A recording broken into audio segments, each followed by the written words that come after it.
एक ससुर का पश्चाताप। आज फिर बेटे ने धक्का दे दिया था।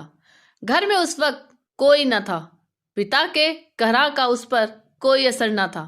असर होता भी तो कैसे, वह तो बरसों पूर्व नशे की काली दुनिया में खो चुका था। वो तो नौकर बाजार से सब्जी लेकर लौटा तो उन्हें जमीन पर पड़े देखकर एम्बुलेंस मंगवाया। डॉक्टर के बहुत पूछने पर भी वह असलियत कह न सके। उन्हें कुछ दिनों तक नर्सिंग होम में ही रहना था।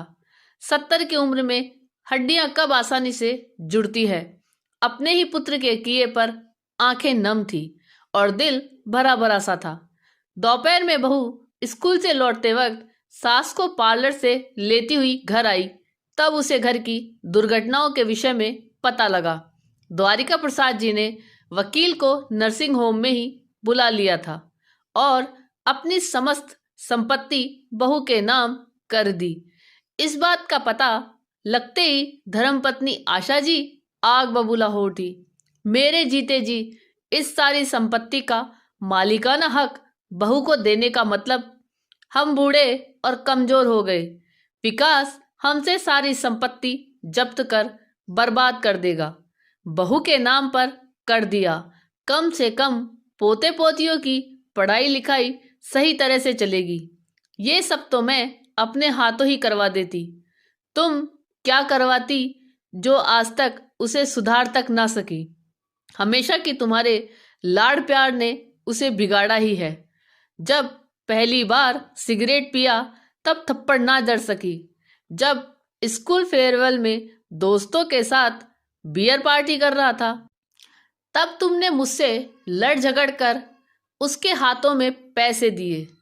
उन्हीं अमीरजादों के साथ जब ड्रग्स लेने लगा, तब भी तुम्हारी ममता अंधी रही।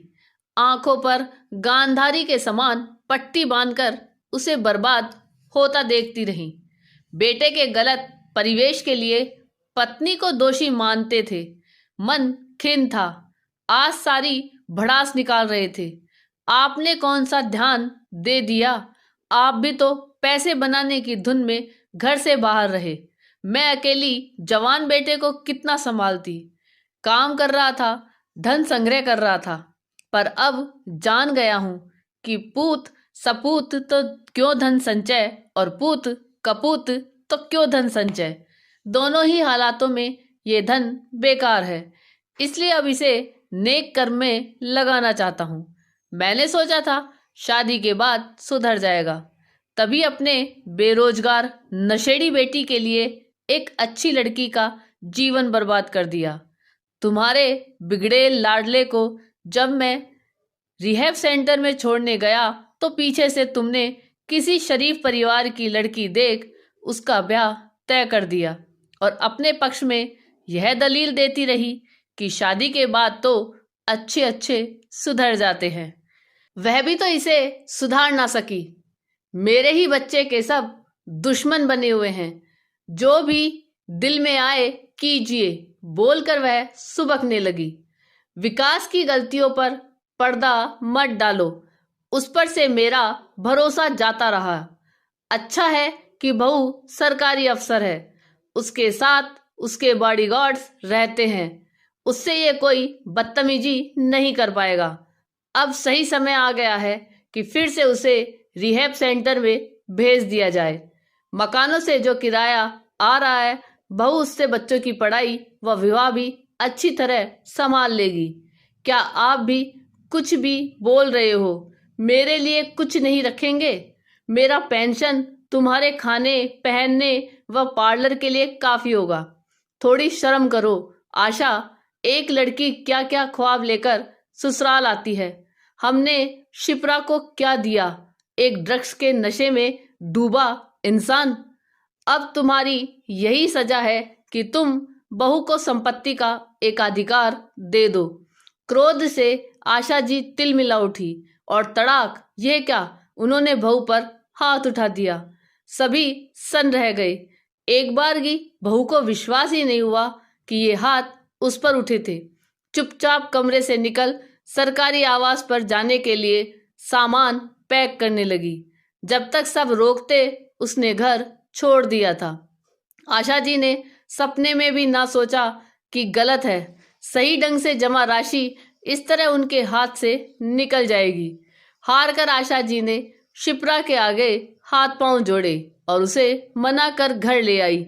बेटे के अंदर भी बहू के लिए सम्मान था, क्योंकि जेब खर्च अब वही देने लगी थी। सास ससुर भी कुछ सुरक्षित महसूस करने लगे थे। अब पैसों के लिए विकास ने उन्हें परेशान करना छोड़ दिया था।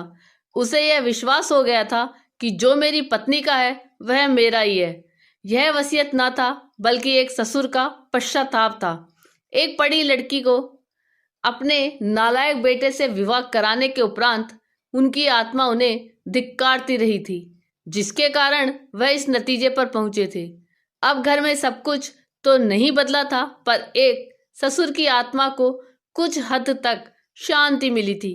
उनके हाथों हुए अपराध की कोई माफी नहीं थी, पर वह तड़प जो बहू के निर्दोष चेहरे को देखकर उठती थी, उन्हें ग्लानि में डुबोती थी। वह शांत हो गई थी। विकास को रिहैब सेंटर भेज दिया गया और शिप्रा अपने सास ससुर की बेटी बन आजीवन उनकी सेवा करती रही। आपको ये कहानी कैसी लगी, यह कमेंट करके जरूर बताइएगा। चैनल पे नए हो तो सब्सक्राइब जरूर कीजिएगा। धन्यवाद।